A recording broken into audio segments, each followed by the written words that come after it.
that there will come a time when black people wake up and become intellectually independent enough to think for themselves, as other humans are intellectually independent enough to think for themselves. Then the black man will think like a black man, and he will feel for other black people. And this new thinking and feeling will cause black people to stick together. And then at that point, you'll have a situation where when you attack one black man, you are attacking all black men. And this type of black thinking will cause all black people to stick together.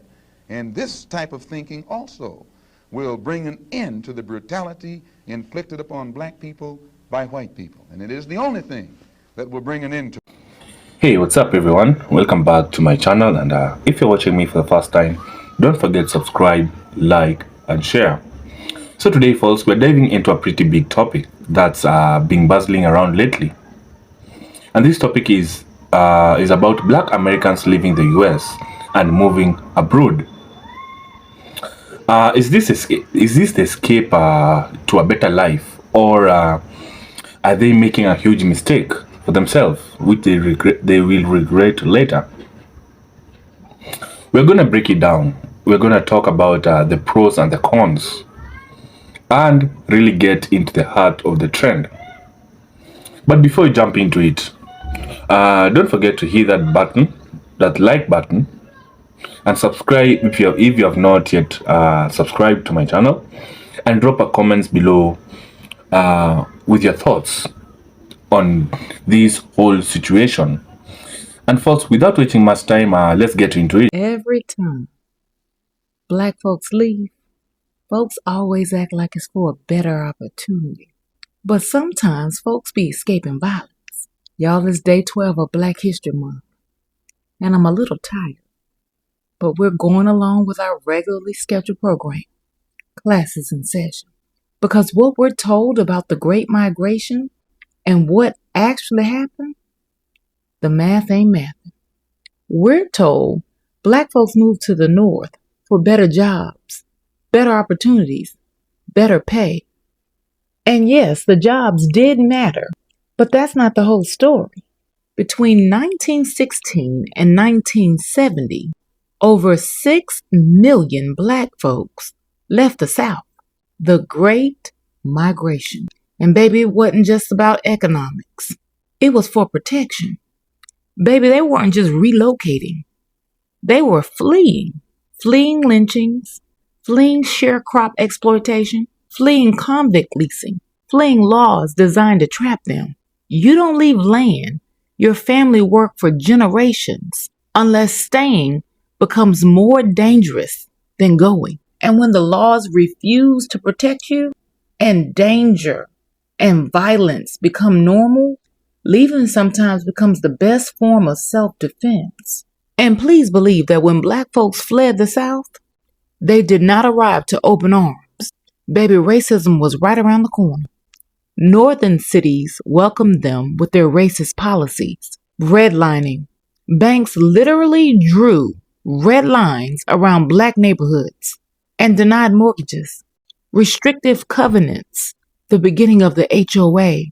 Legal agreements that said homes could not be sold to black families. Segregated housing.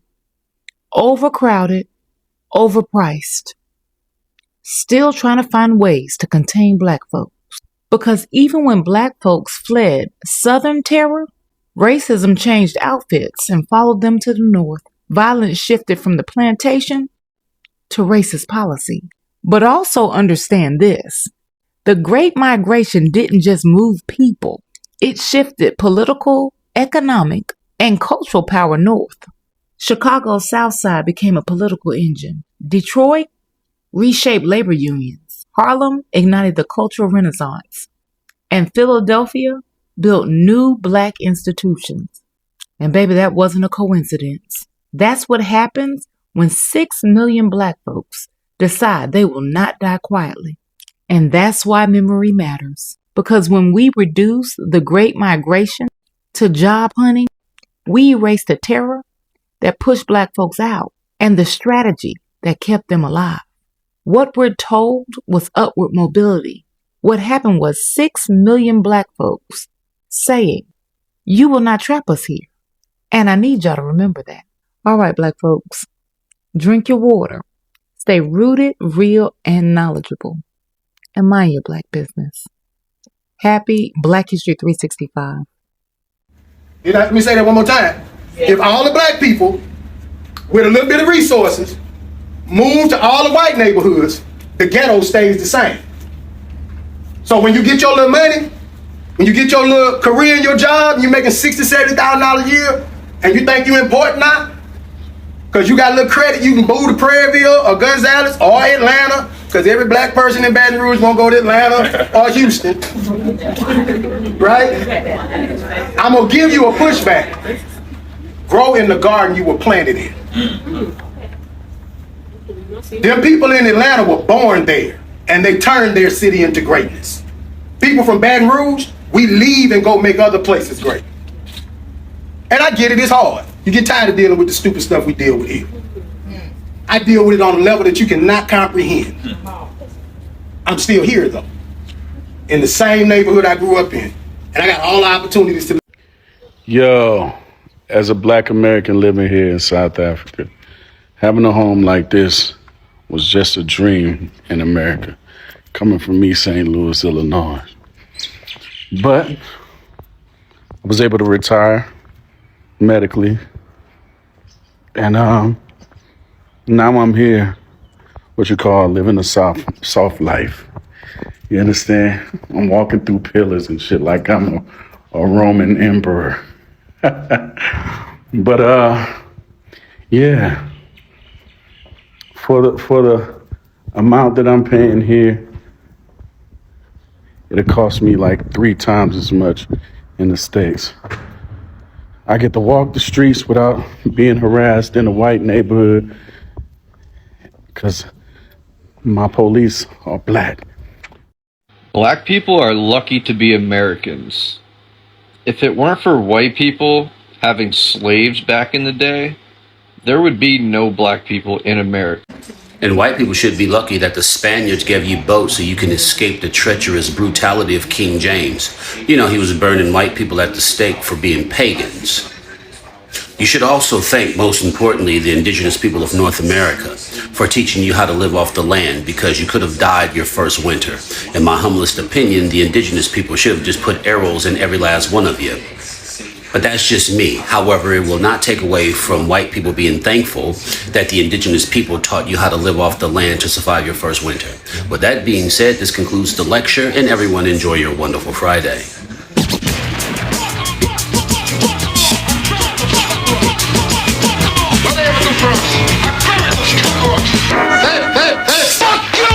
They treat us like we're animals or some type of threat to society when they are the real threat. Have you seen the exchange between Donald Trump and the Liberian president?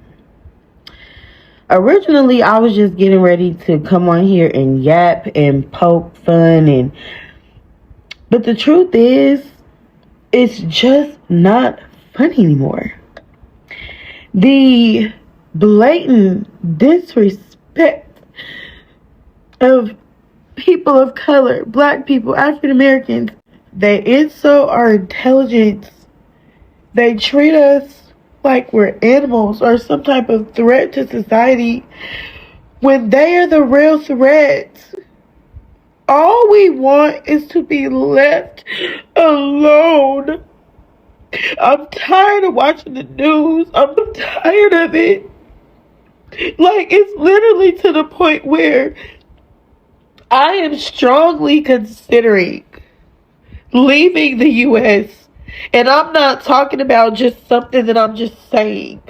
Like, I am literally trying to make plans to take my family to somewhere where we don't have to deal with this shit anymore. I was doing well back home. I had my shit together back home. I was living large until my wife started telling me about her American dream, that we must move to America or I stand a chance of losing her. I had to sell whatever I had back home, all my property, to come to America just to start afresh. coming to America has been the toughest moment of my life.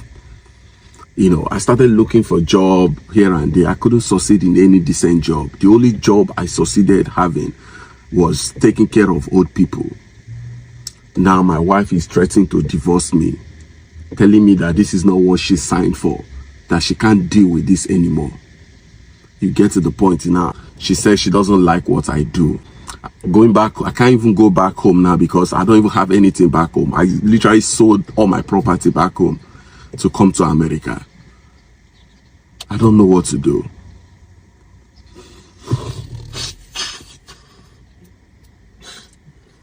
Black immigrants are more successful than Black Americans because they outwork us. I said it. Now, I have seen this over and over and over again. If I'm dealing with a Black person in any sort of business capacity, you're dealing with people who do not show up on time.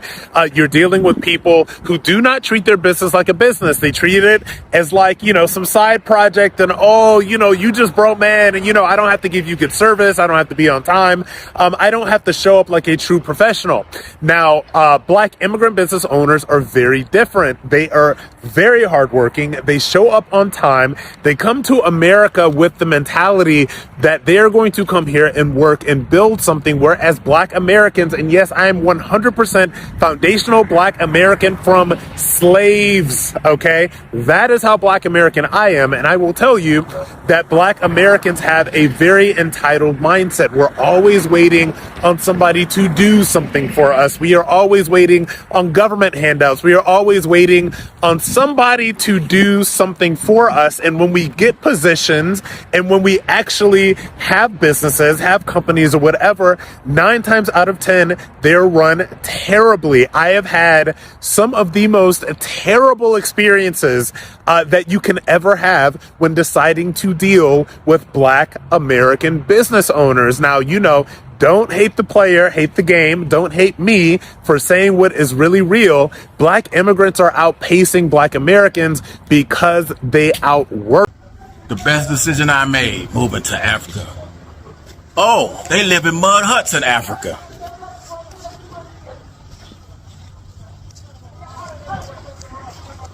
For the ignorant, do my house look like a mud hut?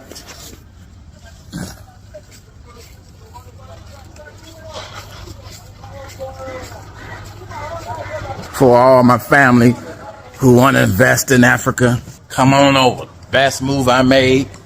Separation for me. I don't have to live under Mzungus. Build my own, like Marcus Garvey and Malcolm X said. Tanzania, East Africa, Dar es Salaam. See? This is what life about. In your ancestral land. Y'all better come home to Mother Africa. No racism, no stress. Chilling on my patio, looking at the palm trees, having a nice sip. This is what life about, baby. Let that America go. All right, welcome back to Docu Stories, and let's start with the reason behind this growing trend. We've all seen the headlines, right? More and more Black Americans are moving to places like Africa, Ghana, Portugal, the DRC, name them. And now, this isn't exactly a new thing. Black Americans have been exploring life outside the US for a while now. We all know that. But recently, it seems like there's a very big push for it. So, what's driving this? Let's talk about it first. First of all, we can't ignore the systematic racism that many Black Americans face in the US. From police brutality, from inequality in the workplace, inequality in housing, inequality in education. It's very exhausting. So, for some people, the idea of starting fresh somewhere else where they're not constantly reminded of their race as a target is a very super appealing. Countries like Ghana, for example, have even marketed themselves as a safe haven for the African diaspora, with initiatives like the Year of Return. encouraging Black Americans to reconnect with their roots. And hey, remember this, with lower cost of living, better health care, and some amazing landscape. It's definitely a tempting offer, as you can see. That said, it's not all sunshine and palm tree. Moving abroad, folks, comes with its own set of challenges. There's a culture shock to deal with, language barriers, Kiswahili, English, French, Jamaican, Patois, different social norms, and lack of usual support system. And even though you might find a welcoming community, some people could still face discrimination. Just not the same kind we see in the US. It's not always easy to find your place in a new country.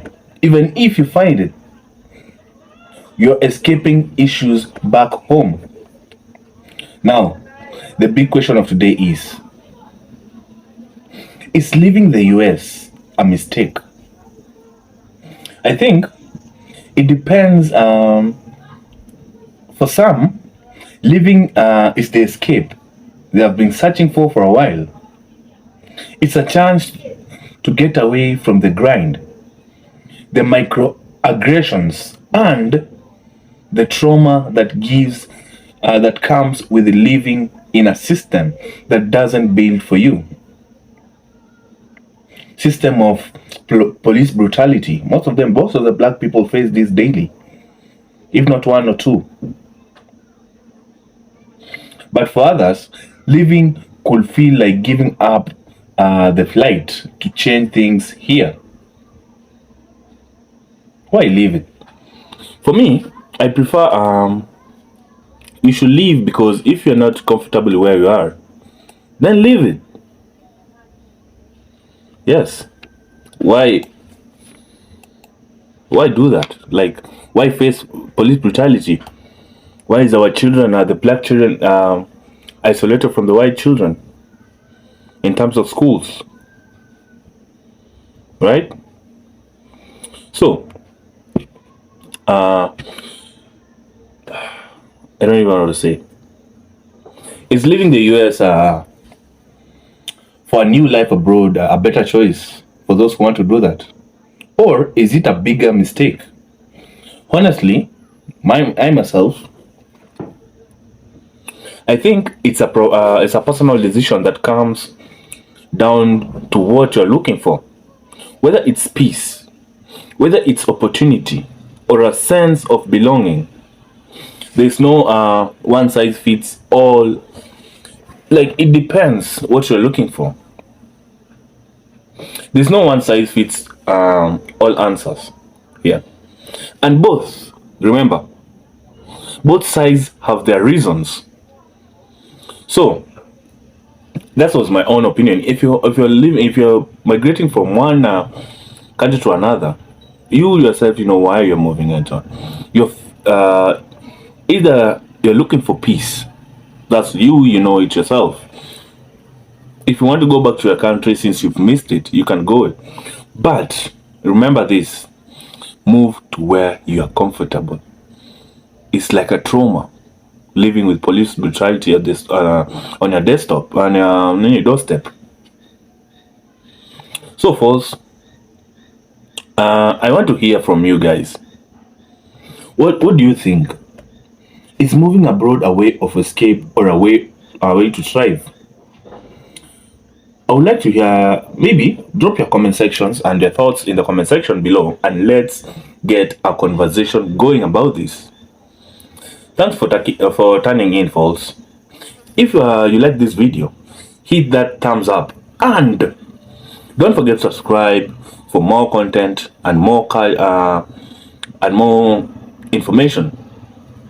So we'll catch up next time.